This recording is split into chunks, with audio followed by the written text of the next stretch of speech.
11 o'clock, good evening to you. I'm Leon Hendricks. Thank you for being with us on what has been a tremendous night of news. We have watched as what was originally called a silent protest has turned into a violent protest. Downtown Grand Rapids, now the scene of a major police operation as they try to disperse what was a crowd of hundreds of protesters gathered in the center of the city. You are looking live now at Fulton Street.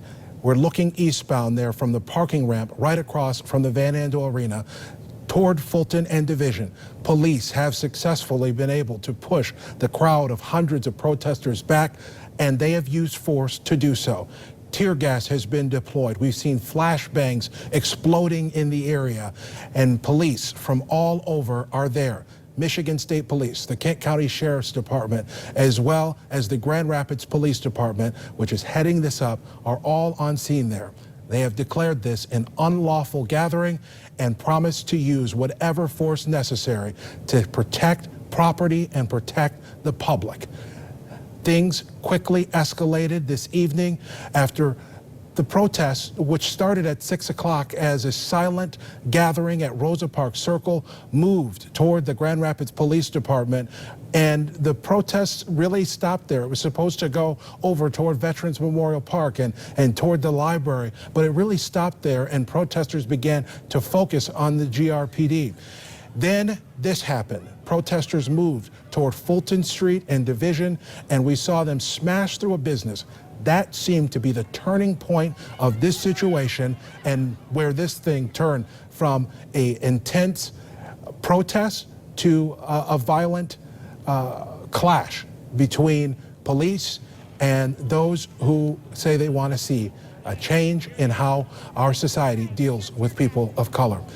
This was the moment where police got aggressive with their tactics. They started using chemical agents to try and disperse that crowd. We saw as those were dispersed there near Ionia and Fulton.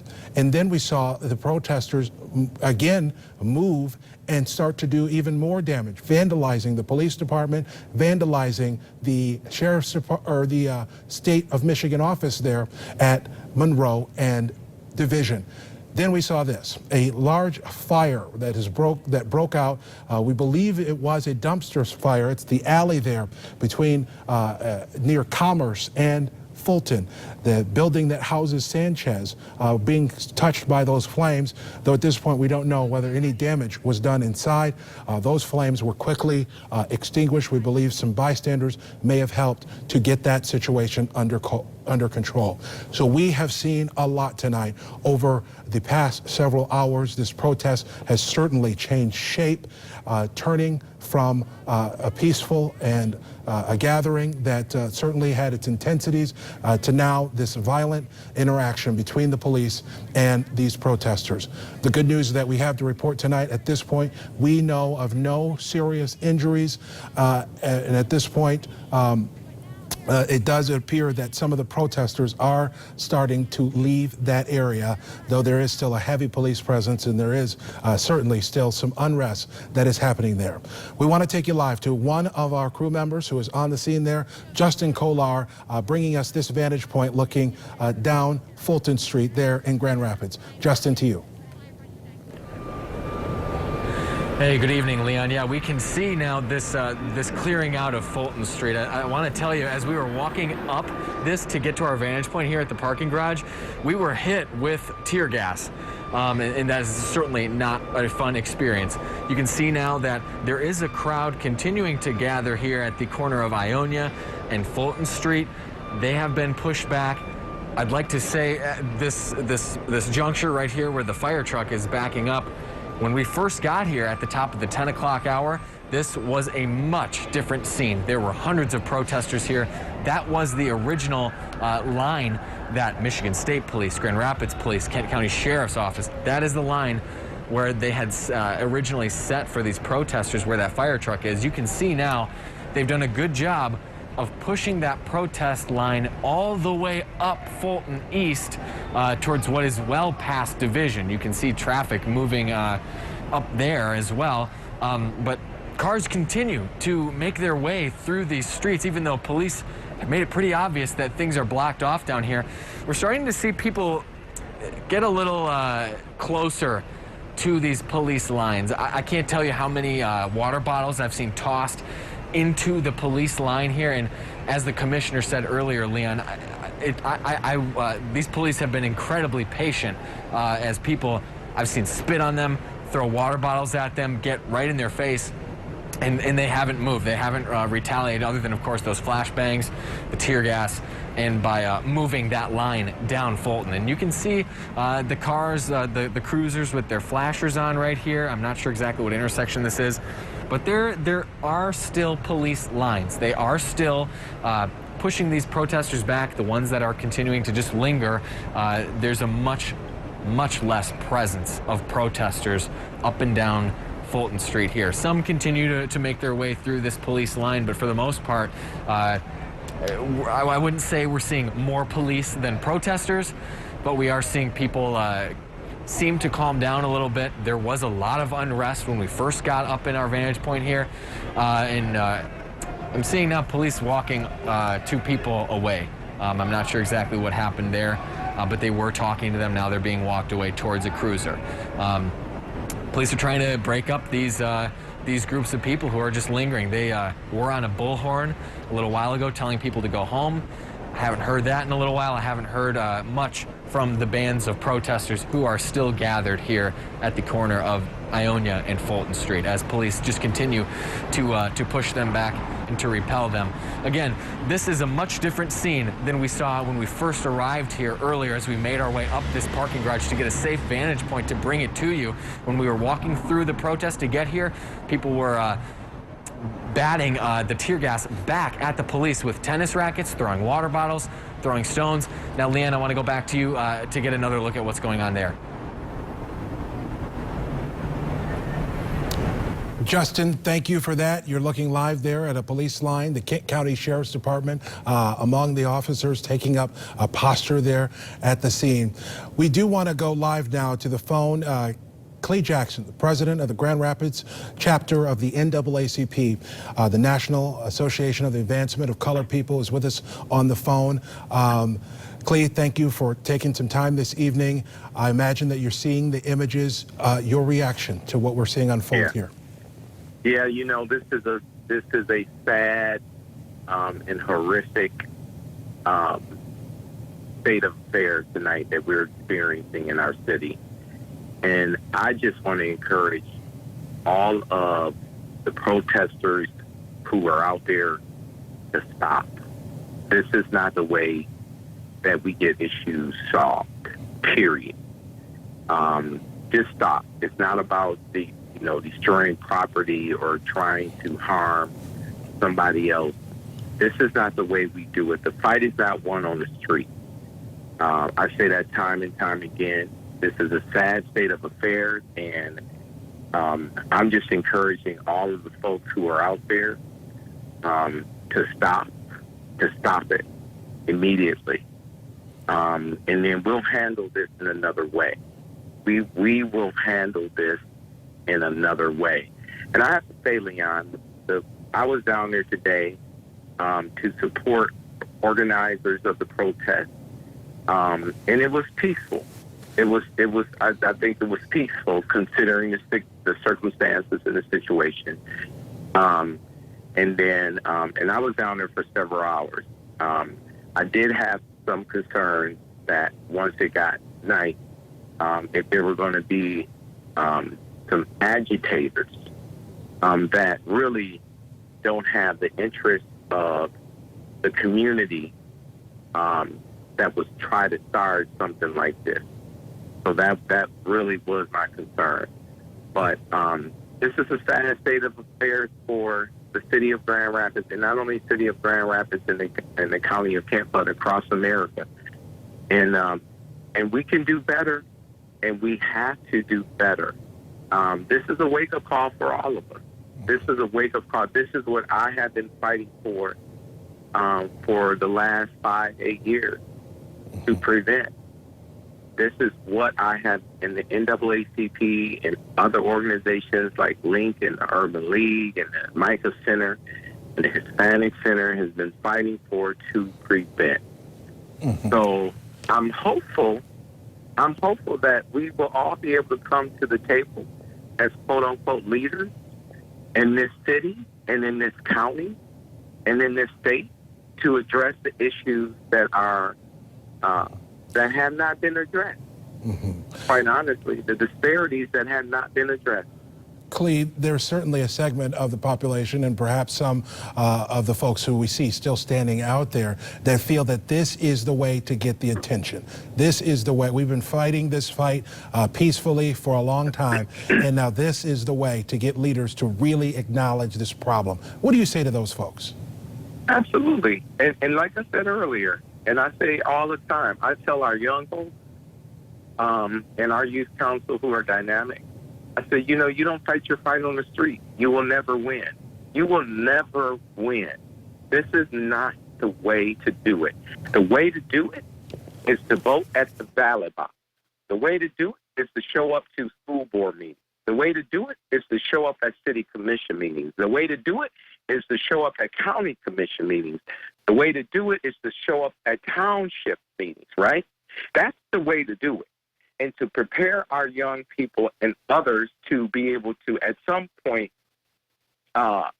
take those various positions and where they are focused on change in policy from a systemic and an institutional manner. That's the way to do it. That is the way to do it. It's not like this. I know that there's a lot of anger. There's a lot of trauma. Absolutely, there's a lot of trauma. There's a lot of anger, and we have been crying out forever. And some people feel, you know, enough is enough. And I feel enough is enough, but this is not the way to do it. This is not the way to do it. This is absolutely not the way to do it. We need to support our young people in a positive way and provide them with all the resources and the tools that are necessary for them to be in position to go into corporate America, to be executives in nonprofits, to be activists. But this is not the way to do it. So this is just not the way to do it. All right.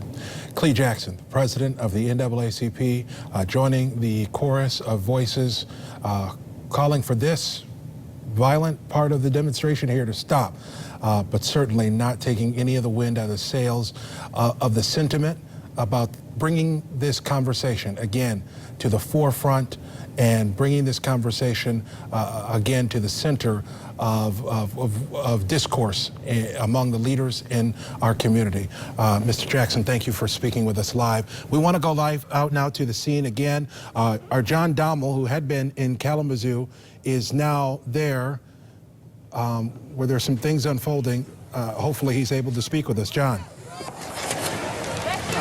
This looks like tear gas right here. Let's get out of here. Let's start moving. Right now, police have launched some tear gas into the crowd just before our live segment here. You can see in the background there, maybe not anymore, there's severe damage to the Secretary of State building, broken windows, graffiti. We're just kind of luckily moving the opposite direction downwind from the tear gas here. But yeah, everyone's backed up. Police have fired tear gas, as you can see, and everyone is just backing up a little bit here at Division and Fulton. It is a chaotic scene, to say the very least, right now. And as we continue to monitor this, hopefully things quiet down as the night unfolds here. Back to you, Leon. All right, John Dommel, make sure you're getting into a place where you're safe. That tear gas, nothing to mess with there. We want to bring in on the phone with us Asia Saintard. She was one of the organizers who put together the silent protest that started this all at 6 o'clock this evening. Asia, thank you for taking time to join us. Your reaction to what this has unfolded to? Hello. I am actually very devastated. That was not our point for marching today. Our point was to show everyone that we were in unity, and being silent was going to be our biggest weapon. Being out there today was amazing, but us stopping at the police station was not true. We kept going on to Calder Plaza, and that's where our march ended. Whoever stopped in front of the police station and started these riots, they were completely not with us.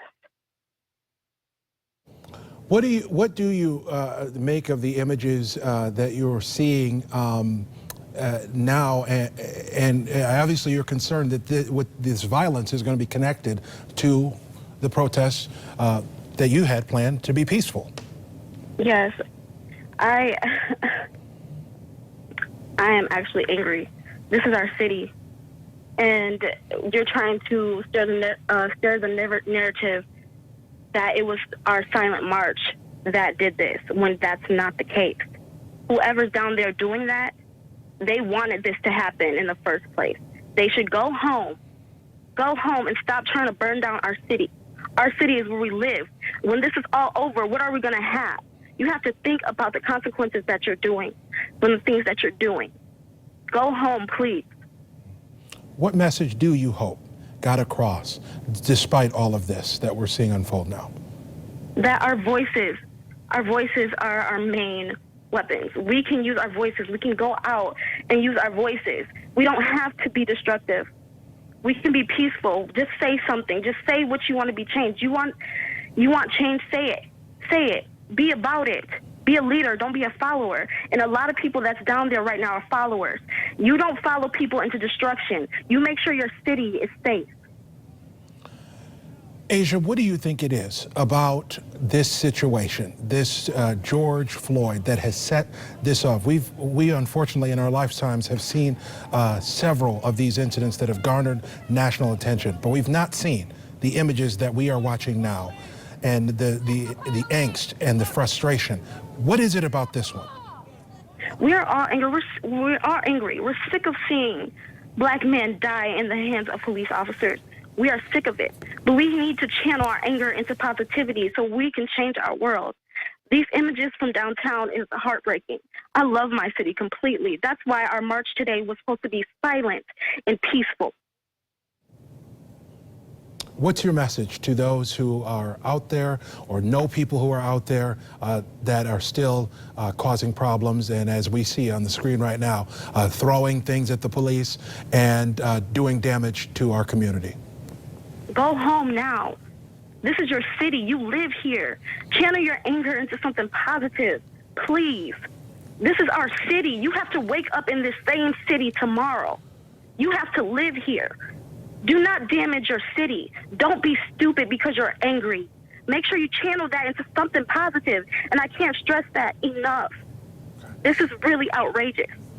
Asia Sainter, the organizer of the silent protests that happened this evening in downtown Grand Rapids, and expressing here that clearly she had no intention that any part of it would devolve into what we're seeing now. Asia, thank you for joining us. Thank you for your candor, and we can hear the emotion in your voice, the frustration that so many certainly share as we watch what's unfolded here in our city. With us now on the phone, the mayor of Grand Rapids, Rosalind Bliss. Thank you for joining us, Mayor, and on what has been a difficult night for law enforcement and really everyone involved as we watch the damage and destruction that is happening in protests in our city. Your first reaction to what you're seeing? It's been, as you said, it's been a heartbreaking and sad night in our city, and really in cities across our country. I think heartbreaking is the first word that comes to mind. What is the takeaway? What do you, as the mayor of this city, look at this? Obviously, not condoning any of the violence or the damage that we're seeing being done. Is there a message here that you're going to bring back to City Hall from what you're seeing on television right now?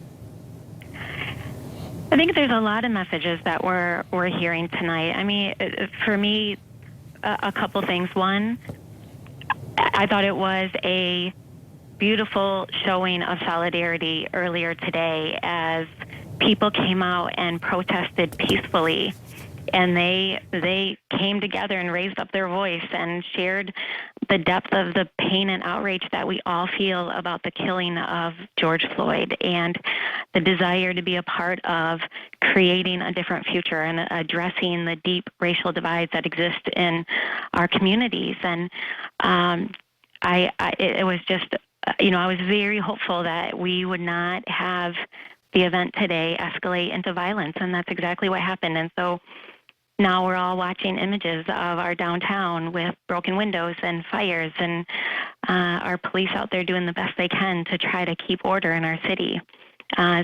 So to me right now, my number one priority is safety. I want people to be safe. I want people to disperse. I want them to get home safely. I want our officers to be safe. And so to me right now, the number one thing is around safety, and then we need to come together as a community.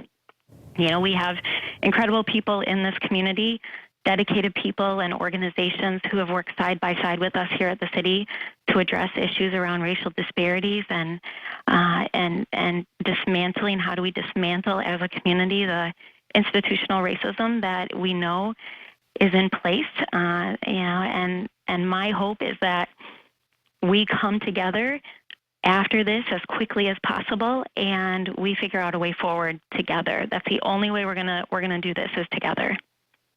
Mayor, your reaction when you saw the video of what happened to George Floyd? My immediate reaction was I sobbed. It's painful. It was painful. It's outrageous, horrific. What a tragedy. I think I share that with so many people, even seeing the images. There's just a deep, deep sense of sadness and pain.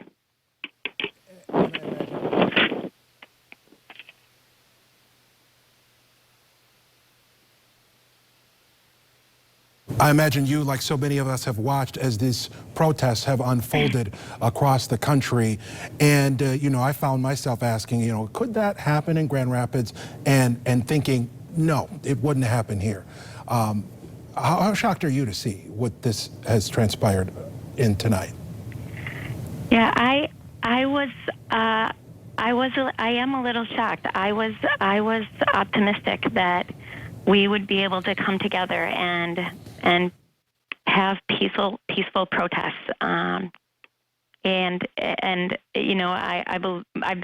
talking back and forth with folks from our EOC all night, and I am concerned that some of the folks who actually perpetrated some of the violence that we saw and escalated the violence and agitated the violence, that they may not be Grand Rapidians, but we don't know that at this point, so it's just speculation.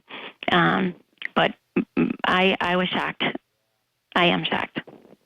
What do you know about what has transpired down on the ground, and whether any arrests have been made or if anybody's been hurt?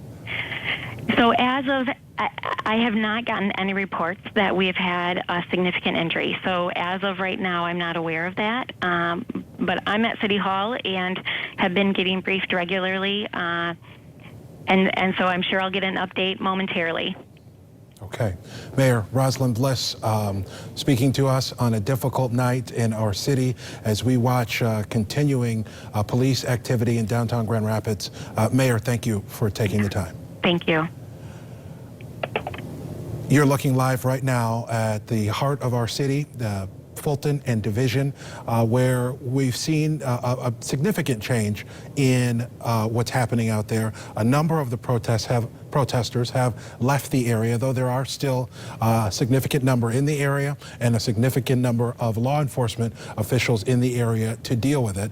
As you can see here from this live vantage point, a number of the people you see here are indeed law enforcement. We've got officials here from the Grand Rapids Police Department, the Sheriff's Department, the Michigan State Police, all gathering together to respond. And as the GRPD put it, do whatever it takes to protect life and property in our city. The question is, a lot of these folks have left the area. We certainly hope they've gone to the safety of wherever their homes are, but we certainly hope that they're not causing problems in other parts of the city. That's got to be on the mind of a number of the law enforcement officials as they deal with the response from this.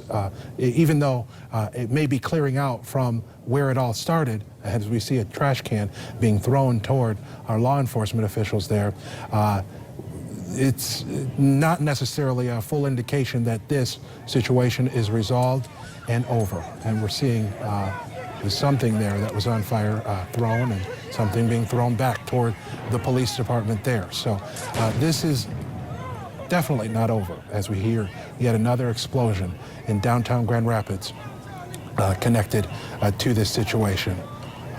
And there you see folks still trying to have some kind of discourse with the police officers who are wearing riot gear and prepared to use force, as we see there, to try and break this situation up.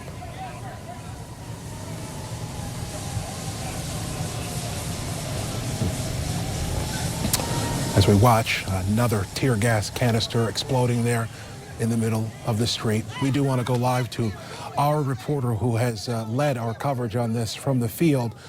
Jacqueline Francis, you've watched this unfold all evening long, from 6 o'clock in the evening, where this seemed like it would be something of a protest like you may have covered before, to something like none of us have seen before here in Grand Rapids. Jacqueline.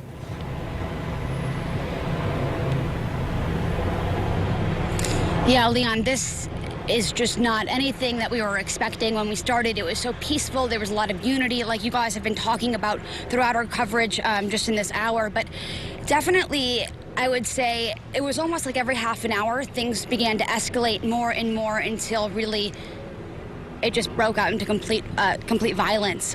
So as you can see, we've been tear gassed quite a few times. Sometimes it was in the middle of the epicenter of where people were breaking out windows and there were fires. But this last time, even though the crowd isn't as rambunctious as it was, or as compact, there's still a lot of tear gas in the center of downtown, and that it seems like as they continue to do that, more people are leaving. But like you were saying, just to kind of recap tonight, it started with that silent march that was just peaceful, and then that's when protesters went to the Grand Rapids police station, and they had officers with their bicycles guarding the front door. Well, soon after that, the protesters moved to the back of the building, the back of GRPD's, their station there off of Fulton, and that's when they began to bang against the door. That's when we also started seeing the SWAT gear worn. But from there, that's when the vandalism broke out. We watched for hours, people just using graffiti and writing things on. It's kind of started by, they were writing graffiti on the police station building, and then it went to breaking. They were taking down road signs, and then when things really got crazy, that's when they smashed in that business window, and people were running into this store that was on Division in Fulton and stealing things, and a trash can was set on fire. And that's when MSP, Michigan State Police, got on the scene, more law enforcement. They made their presence really known at that point, where kind of earlier in the day they didn't have as many boots on the ground. But once those windows were shattered and there was that fire on the trash can, we began seeing police. Protesters at first were not at all deterred by them. They went right up to the police officers as they had like kind of barricaded shoulder to shoulder standing there. We've seen people throw things at police officers, yelling and kind of trying to antagonize them, possibly. For the most part, police officers have shown no emotion, but of course at some point that's when tear gas began to happen, and that's when you saw crowds of people running every which way trying to recover. And while that may have deterred some, I would say it kind of just, once the tear gas started, people would find a new spot. That's when we saw the side of a building catch fire for a little bit there. And then once that fire was out, people moved again. So kind of downtown Grand Rapids has been like a playground, so to say, for this demonstration that's turned violence. Sorry about that language there. But it's definitely, it's it's dispersing, but police have definitely, it seems like they have barricaded, or they're really the epicenter of downtown. They seem to have it a little bit more under control, but again, we've seen cars speeding every which way. Like, there was cars like parked in the middle of the street and then making U-turns.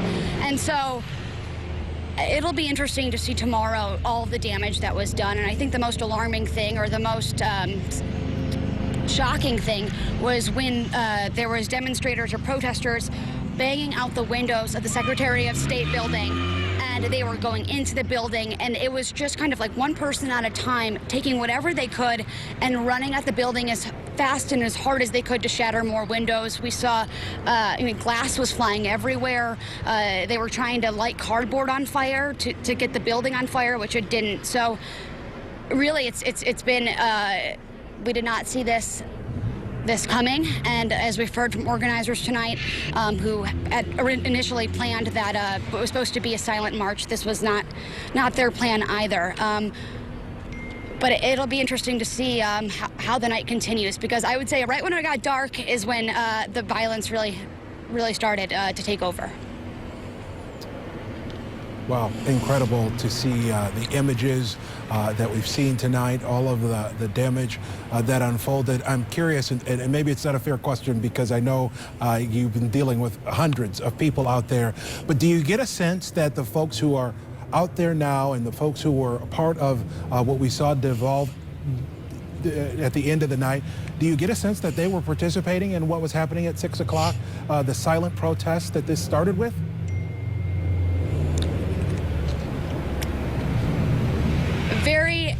It's a different crowd.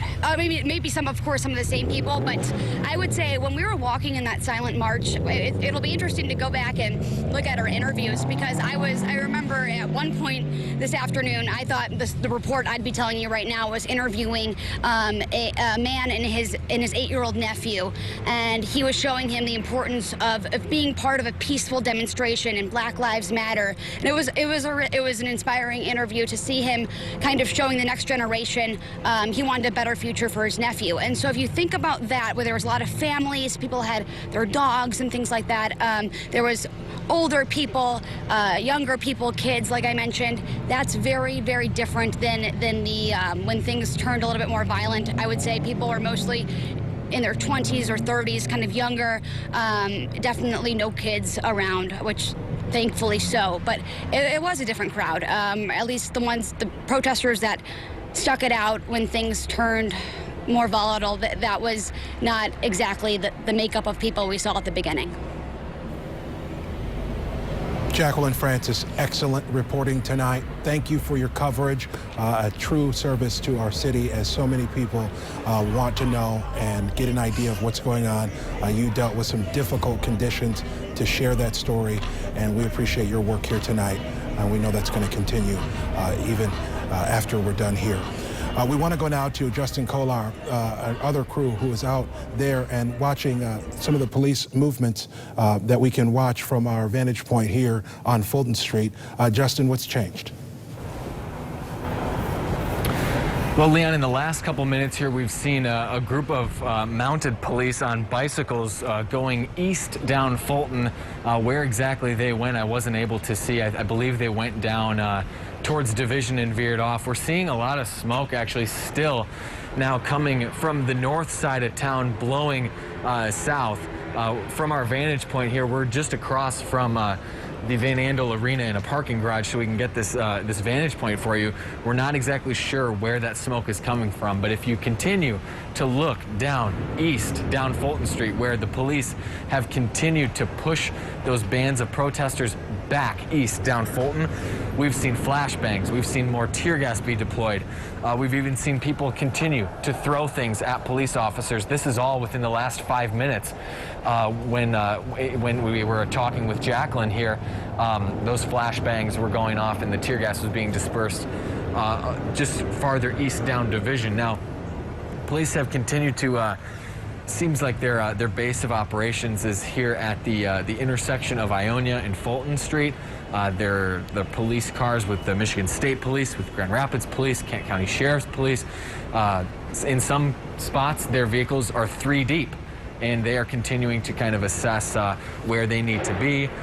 And we're still just hearing, and again, we're up about 5 stories, maybe 6 in this parking garage, and you can just hear echoes of loud banging, loud crashing throughout the city as the evening has progressed. But I want to say, Leon, now where we're looking right now, there are more police officers than protests. There were bands pretty close to where we were. That's not the case right now. And I want to say, when we were coming up to this parking garage to get this vantage point, there were hundreds of protesters blocking off Fulton Street. The police didn't have a good hold of a barricade to stop them. That's when our crew got tear gassed on our way up here. And in the last hour and a half that we've been with you, they really have gotten a good grasp of the situation here. It appears that's at least at Fulton Street. And you can continue to see police officers in their riot gear. And I want to highlight this again, Leon. I've seen police officers get spit on. I've seen objects get thrown at them. I've seen a lot of intimidation towards the police officers, and for the most part, they really, oh, there's fireworks now going off above us. They really seem to remain unfazed, doing what they can, obviously, by dispersing that tear gas and those flashbangs. But you can see there's a fireworks display now going off above Fulton Street, right downtown Grand Rapids. That is obviously not being put on by the police. But you can see that now there's quite a few of them now going off above us right here, farther east down Fulton Street. Thing that's important to note here too, these streets have been barricaded and closed off. We're continuing to see cars just weave their way through police and weave in and out of protesters, in and out of traffic, going very fast, making difficult maneuvers for anyone. But it is amazing from this vantage point. We haven't seen any arrests. We haven't seen anyone that I can say, other than the tear gas, any injuries or anything like that, thankfully. We did see those large flames break out on Commerce Avenue right off of Fulton, and fire crews did deal with that. The smoke that we were talking about earlier, farther to the north of Fulton, has died down. It has been periodically blowing across the street, but from this vantage point with the new construction downtown, we haven't been able to see exactly where that smoke was coming from. So we're going to continue to monitor the situation here from this parking garage, as police do appear to, for the most part right now, have a handle on the protesters. As we've seen, as I say, Leon, we've seen hundreds of protesters dispersed. The images you're seeing right now, live images of Fulton Street, are much, it might look chaotic, but is much calmer than it was as little as an hour and a half ago, which is certainly good news. These protesters so displeased with everything that's happening in the country right now, and you can see that displeasure, that anger really highlighted throughout the streets of downtown Grand Rapids tonight, and police doing their best to keep the peace, to keep things under control here, as we've seen fires, we've seen breaking into buildings, looting, and it does seem now, Leon, that things are a little more under control, and hopefully that continues to be the trend as the night continues. As soon as night fell, we really saw these protesters, these demonstrations go from a peaceful demonstration to a raucous riot in some situations where we were getting tear gassed. We were seeing those flashbangs and a lot of that intimidation from the crowd into the police. So again, things have really calmed down, and we hope that that continues throughout the night. Justin Kolar reporting live for us with a bird's eye view of the situation, watching the evolution of this night. And now things do seem to be clearing out, at least at that location. We do have indication, though, that this isn't over, that folks have moved to other areas in the downtown vicinity and may be causing some damage. We do have crews responding to areas other than the Division and Fulton location to get a look at exactly what's happening. But you are looking at live pictures from 2 different locations in Grand Rapids. What was a protest in earnest with hundreds of people now more looks like a police scene where we see dozens of police officers still there. Officers who were brought in from all parts of our area to keep order and keep things from turning violent and dangerous out at this protest downtown Grand Rapids. If you're just joining us, we've been on the air here for hours now as protests occurred in Grand Rapids and Kalamazoo. Our focus has been now, as of the last few hours, on Grand Rapids because these protests here turned from what was a silent protest to a violent protest. Hundreds of protesters had gathered at Rosa Parks Circle. It was supposed to be a silent march through downtown Grand Rapids. But it ended up with protesters stopped in front of the Grand Rapids Police Department, and that seemed to just build in intensity and anger and frustration as nightfall came. And then as the protests moved from the front of the Grand Rapids Police Department over to Fulton Street, that's when we saw things really escalate. Folks started breaking into business there, and from that point, we saw things escalate to the point where we had the state police and the Grand Rapids Police Department and the Kent County Sheriff's Department all involved in an all-out effort to break up this gathering, and the police used tear gas and used explosives to help in their effort, used force to try and get this situation under control, something that spiraled in a way that none of us were expecting here tonight. And of course, all of this is rooted in what happened in a place that is hundreds of miles away from here, in Minneapolis. The death of George Floyd, a black man whose death was captured on video as his neck was compressed by the knee of a police officer. That video went viral online very quickly, and it seemed to spark and really ignite what had been a simmering and building tension in this country around the issue of race relations. It's dovetailed also with a national crisis, a pandemic, with the coronavirus, a virus that has disproportionately impacted and killed people of color. It's hard to separate the two, what's happening here and the pandemic. You have to believe that that angst, that frustration, that already pent up issue with so many people being unemployed and impacted here, you can't think that that didn't play a role in why this turned into such a violent reaction in so many cities across our nation. And now, here in Grand Rapids, what we're seeing now in the heart of our city, downtown Grand Rapids, turned into what looked like at times a war zone. Smoke, fires, police using force, and folks not afraid to clash with police and have their displeasure known about the situation that this country finds itself in. We can see here still now protesters in the streets that are now running away. I believe, an officer there using tear gas apparently sprayed and caused that reaction that we just saw there. So this isn't over. Hundreds of people have left the downtown area as police ordered. But there are still people down there, and police are still taking a very aggressive posture at clearing the streets and getting people out of the Grand Rapids downtown area. That SUV there, we believe, is a police a vehicle. We've seen officers, I think that's the vehicle we've seen officers getting out of to address some of the issues with the crowd. But there is no shortage of manpower. It is clear that the city and other authorities had come up with a plan, certainly a plan they hoped that they wouldn't have to enact and use, but clearly there were resources ready to bring and bear on Grand Rapids, and we saw them activate very quickly once things turned toward violence. Initially, it seemed that we were expecting, we thought we'd see an immediate reaction from the police when we saw the damage going on at the business at Fulton and Division, but it took a few minutes initially.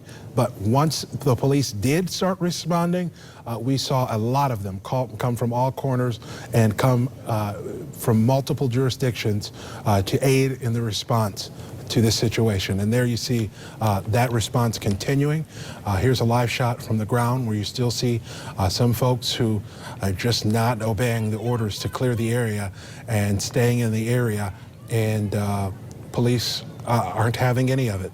They're using whatever force necessary to make sure they get folks' attention and get them to move when they want them to. And that's what we've been seeing unfold here for the past couple of hours as police say this situation is no longer a protest. This is now an unlawful gathering, and they want folks to leave. We spoke with the mayor a short time ago. She said some good news in that we have not heard of any reports of significant injury out there. We certainly saw what could have been opportunities for that. With the use of explosives, we've seen vehicles speeding through that area. And we hope that by the end of this that we'll still be able to say that this was a situation that could have been something that turned tragic, that did not. And at this point we're able to say that, and hopefully that won't change as the night progresses. And we know that there is still tension, there are still angst, there are still folks who want to do damage to our city that are out there and still in the streets tonight. We don't know how many or if any arrests have been made. Jacqueline Francis talked about seeing some folks being led away by police. We don't know if those folks were arrested or if they will be facing charges. Those are all questions we'll be asking police as they decompress from this situation. But here's another live look, downtown Grand Rapids. This is Fulton Street, right there at Division. You see the Children's Museum in the background, and still dozens of protesters there who are bent on staying a part of this, despite the police action, despite the tear gas, despite the threats of arrests, and despite the danger that this situation now poses to them. They are there, and they are wanting their voice heard in connection with this situation. So you're looking live at a lot of police resources that are there to bear on what now has become a relative few number of protesters that we still hear yelling and chanting in the background.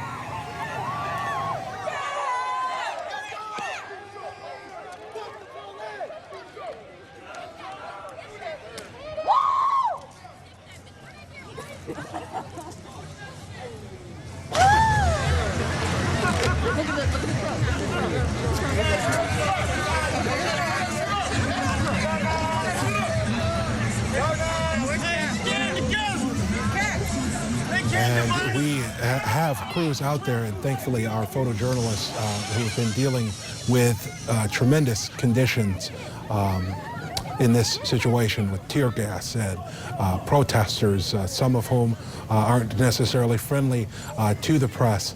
Luckily, we've been able to keep the images. Our reporters who have been faced with tear gas, they are trying to deal with that right now, which is why we haven't gone to them in some time. But we do have relief crews that are out in the field and working to continue our coverage. But we do still have the images that we see here. That's the Grand Rapids Police Department's unit that we often see in SWAT activity and standoffs that is there, and certainly being used as one of the many tools that have been brought to bear to bring this situation to an end without anyone getting seriously hurt. But there are some who are clearly not interested in following the orders of the police.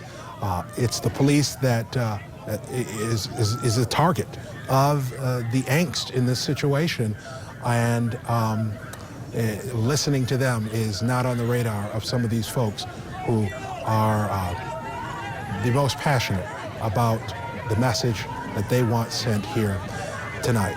We did hear from the organizer of that original protest, who says what we're seeing now, the violence we saw, she's saying that wasn't part of what was supposed to be silent protests there at Rosa Parks Circle and march through downtown Grand Rapids.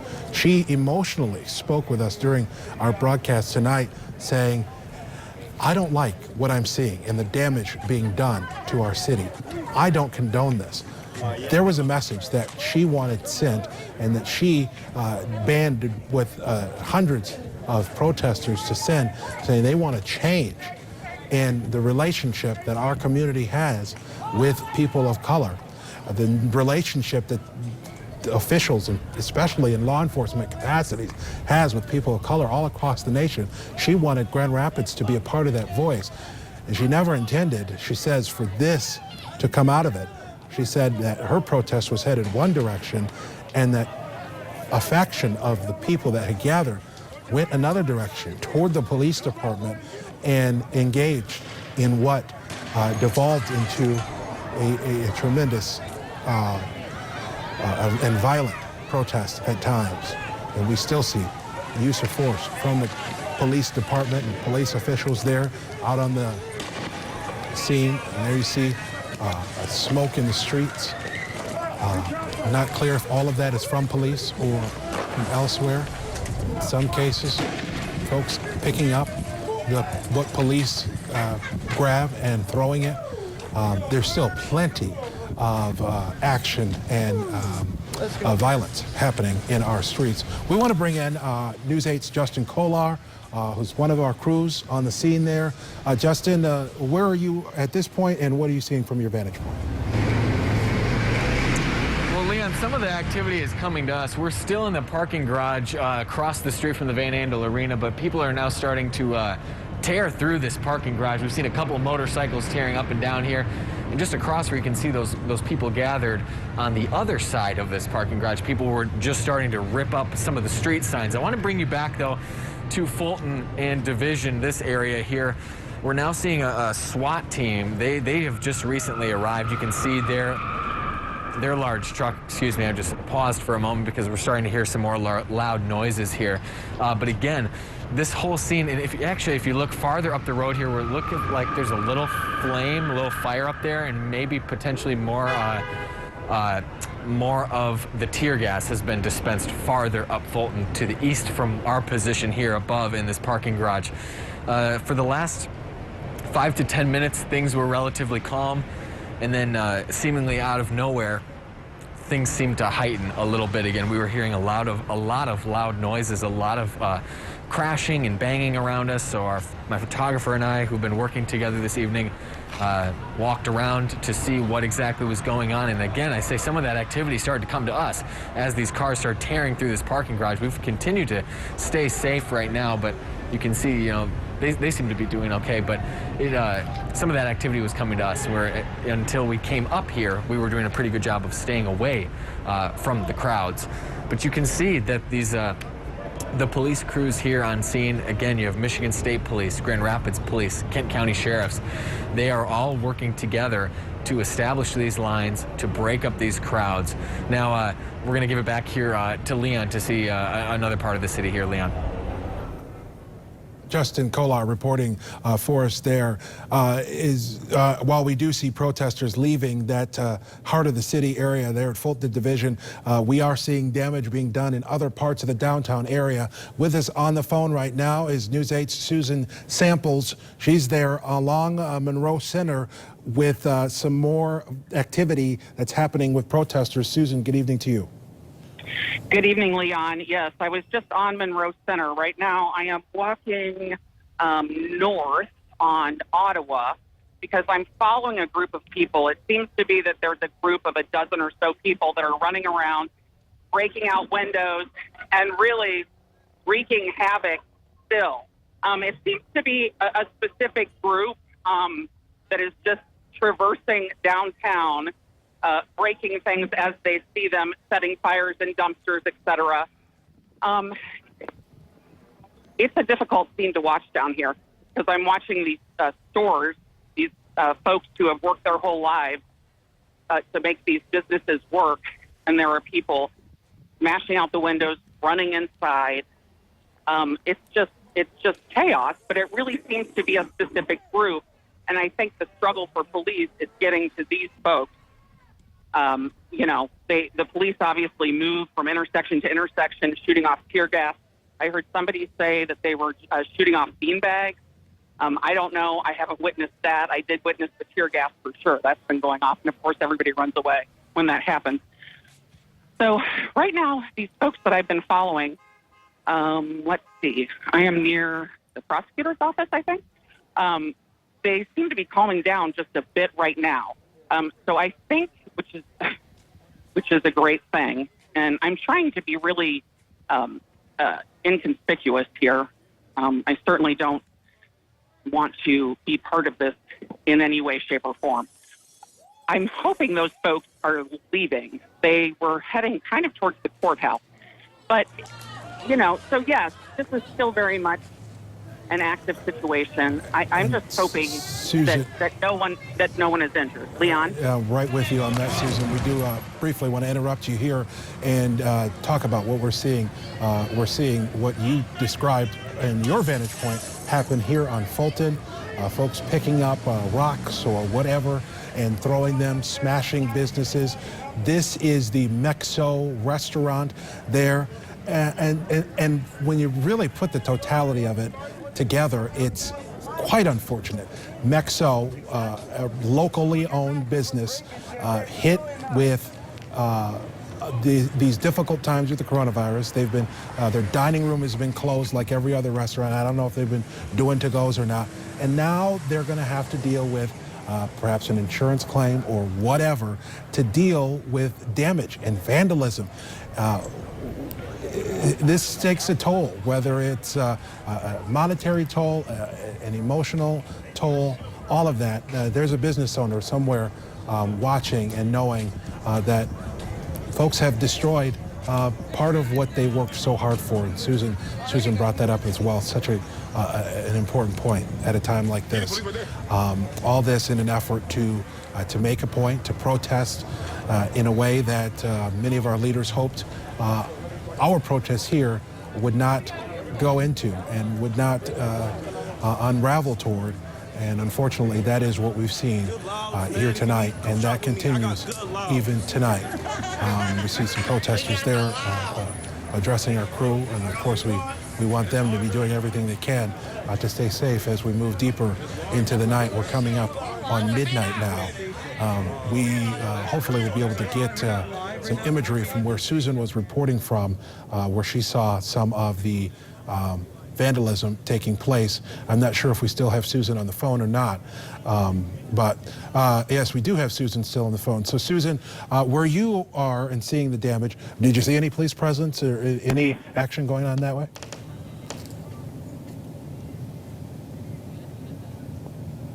No. Okay, excuse us. We did lose Susan. We'll get her back, though, and hopefully we'll get her joined up with another one of our crew members to bring us some images of what she is seeing out there. But what you're looking at here is the police presence there at the Division and Fulton, where the epicenter of this initially was, although we do still see vandalism, we do still see damage occurring in that area. It's nothing like what we saw before. And there's a shot of police in full gear, gas masks on, ready to respond in earnest. They are near the Grand Rapids Police Department. Those appear to be Michigan State Police officers who are helping in this mission. We do continue to hear, we actually hear them here at the station, helicopters above. Not sure to what extent they are involved in the response with this. I'm not sure if that's a police helicopter or not, but it's likely that that's something they're using because they don't know where these folks are going. And if they're smashing into businesses that are closed, it's not necessarily the case that they're going to get a 911 call or get information about where damage is being done, and that's something they're going to want to respond to quickly before things get out of control. We do have, again, a connection with Susan Samples, and she's going to talk about the damage she's seeing, but we're showing you right now images of what we believe is the Michigan First Credit Union there. The windows smashed out. Another one of the many businesses damaged. This is right there at Ionia and Lewis, there in downtown Grand Rapids. The familiar building there with the red brick hit by protesters, hit by folks going out and doing damage in the city that so many of us love. Susan Samples is back with us. Susan, where are you now, and what are you seeing? And I was asking earlier, are you seeing any police coming up behind these folks that you saw doing damage? I do not see police anywhere around. I am on Monroe Center at Ottawa. I'm right by the art museum, and I haven't seen any police for quite a while, and there's just folks wandering around, smashing out windows. I was trying to listen in to one group to learn if they're from here or, who these folks are. But I couldn't hear what they were saying. But I know there's been some speculation that some of these groups came from outside of Grand Rapids, which is certainly possible. And that's kind of what I'm trying to figure out right now. It does seem that there are several groups actually wandering around causing all of this destruction. But I don't see any police here. I mean, obviously, they're around, but they're not at this specific location. So that's the struggle, is to keep up with these people who are running around and causing all of this damage and destruction and just overturning, gigantic pots of flowers. And I've never seen anything like this. I've been here 25 years, and this is just incredible. Running into stores, looting. I haven't seen anybody injured yet, thank goodness. The other thing is the cars. I mean, it's incredible that no one's been hit. I mean, people are driving around here, just speeding, just recklessly, almost like they want to hurt someone. But it's actually relatively calm for a second here near the Art Museum, thank goodness, and Rosa Parks Circle. But it's just a mess. I mean, the cleanup is just going to be incredible on this. And like I said, I don't see police here at this location, and I have not seen anyone arrested. I haven't seen, any officers anywhere near where these people are breaking out these windows, at least where I am right now. Because, I mean, these people are staying one step ahead of the police. I mean, they're trying to, be several blocks ahead of them now. At one point, I heard that they were heading to the courthouse, but, to make a point and make a stand there. All right. So I could go on for who knows how long. It's just disturbing. Susan, stay with us. It's just after midnight. This is breaking news on Wood TV.